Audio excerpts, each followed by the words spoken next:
नमस्ते दोस्तों, मैं मनीषा, आपकी सहयोगी व सहपाठी, हिंदी विषय से संबंधित महत्वपूर्ण बिंदुओं को आप सबके साथ साझा कर रही हूँ। आशा करती हूँ कि हिंदी विषय से संबंधित सभी प्रतियोगी परीक्षाओं में यह जानकारी आपके लिए उपयोगी सिद्ध हो। तो चलिए शुरू करते हैं आज का विषय, हिंदी साहित्य का इतिहास। हिंदी साहित्य का इतिहास लेखन की परंपरा से। सबसे पहले बात करते हैं हिंदी साहित्य के इतिहास की। इतिहास शब्द का अर्थ है ऐसा ही था। सामान्य इतिहास के अंतर्गत बीते हुए समय की घटनाओं के कालक्रम अनुसार विवरण, विवेचन व विश्लेषण की बात करते हैं। साहित्य के इतिहास में साहित्यिक रचनाओं एवं रचनाकारों का ऐतिहासिक दृष्टि से अध्ययन किया जाता है। शुक्ल जी की परिभाषा देखते हैं। जबकि प्रत्येक देश का साहित्य वहाँ की जनता की चित्तवृत्ति का संचित प्रतिबिंब होता है, तब यह निश्चित है कि जनता की चित्तवृत्ति के परिवर्तन के साथ साथ साहित्य के स्वरूप में भी परिवर्तन होता चला जाता है। आदि से अंत तक इन्हीं चित्तवृत्तियों की परंपरा को परखते हुए साहित्य परंपरा के साथ उनका सामंजस्य दिखाना ही साहित्य का इतिहास कहलाता है। हिंदी साहित्य इतिहास लेखन परंपरा विधिवत रूप से 19वीं शताब्दी के चौथे दशक में साहित्य का इतिहास लेखन की परंपरा फ्रांस के विद्वान गार्सा द तासी ने फ्रेंच भाषा में शुरू की। पुस्तक उनकी थी इस्तवार द ला लिटरेचर एंदुई हिंदुस्तानी। गार्सा द तासी ने अपनी पुस्तक को दो भागों में विभाजित किया, जिसका प्रथम भाग 1839 में प्रकाशित हुआ, दूसरा भाग 1847 में पेरिस से प्रकाशित हुआ। इस पुस्तक में कुल कवि 738 थे।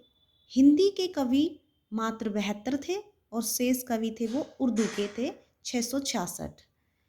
नलिन विमोचन शर्मा ने गार्सा द तासी को पहला इतिहास लेखक माना है और उनके ग्रंथ को पहला इतिहास लेखन परंपरा का ग्रंथ माना है।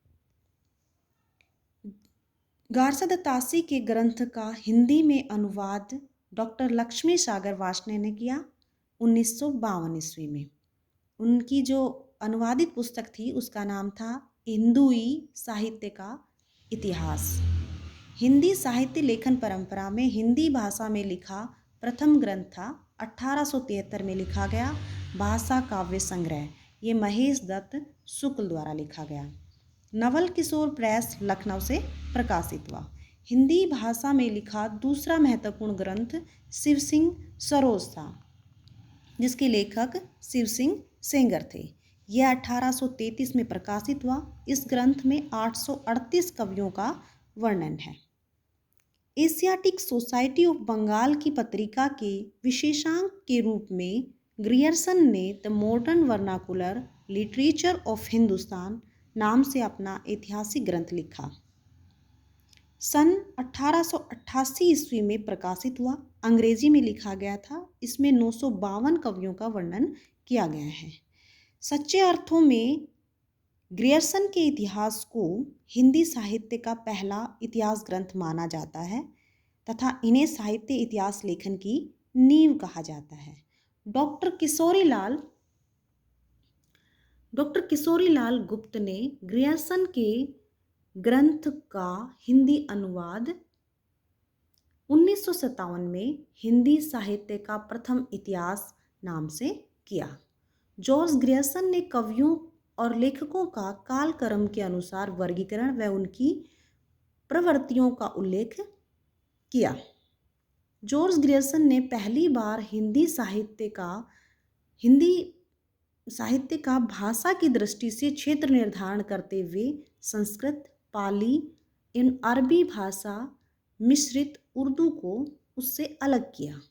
16वीं-17वीं शताब्दी के युग भक्ति काल को सबसे पहले स्वर्ण युग जॉर्ज ग्रियर्सन ने ही कहा था। गणेश, श्याम व सुखदेव मिश्र बंधु नाम से रचनाएं लिखते थे। गणेश बिहारी मिश्र, श्याम बिहारी मिश्र और सुखदेव बिहारी तीनों सगे भाई थे।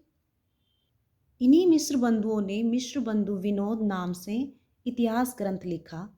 यह इतिहास ग्रंथ 4 भागों में बटा हुआ है। प्रथम 3 भागों का प्रकाशन 1913 में हुआ तथा चतुर्थ भाग का प्रकाशन 1934 में हुआ। मिस्र बंधु विनोद में 4591 कवियों का वर्णन है, लगभग 5000 कवियों का। हिंदी साहित्य इतिहास की लेखन परंपरा में आचार्य रामचंद्र शुक्ल द्वारा रचित हिंदी साहित्य का इतिहास सर्वोच्च ग्रंथ है। आचार्य शुक्ल का इतिहास मूलतः नागरी प्रचारणी सभा द्वारा प्रकाशित किया गया। हिंदी शब्द सागर की भूमिका के रूप में हिंदी साहित्य का विकास नाम से 1929 में प्रकाशित हुआ। आचार्य शुक्ल ने हिंदी साहित्य के इतिहास में 1000 कवियों व लेखकों को शामिल किया। आचार्य शुक्ल ने शिव सिंह सेंगर, जॉर्ज ग्रियर्सन तथा मिस्र बंधुओं के साहित्यिक इतिहास को कविवृत्त संग्रह की संज्ञा दी गई। आचार्य शुक्ल के अनुसार जबकि प्रत्येक देश का साहित्य वहाँ की जनता की चित्तवृत्ति का संचित प्रतिबिंब होता है, तब यह निश्चित है कि जनता की चित्तवृत्ति के परिवर्तन के साथ साथ साहित्य के स्वरूप में भी परिवर्तन होता चला जाता है। ये परिभाषा बार बार एग्जाम्स में पूछी जाती है। सर्वप्रथम शुक्ल ने साहित्य इतिहास को आलोचना से अलग किया। वह अपने विकासवादी एवं वैज्ञानिक दृष्टिकोण का परिचय दिया। विकासवादी शैली परिवर्ती शुक्ल जी की ही है। आचार्य शुक्ल ने काल विभाजन के अंतर्गत हिंदी साहित्य के 900 वर्षों के इतिहास को 4 सुस्पष्ट भागों में विभाजित किया।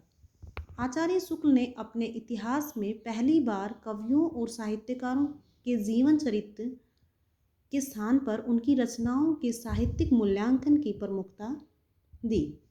एडविन ग्रिव्स ने 1917 में स्केच ऑफ हिंदी लिटरेचर नाम से हिंदी साहित्य का इतिहास लिखा।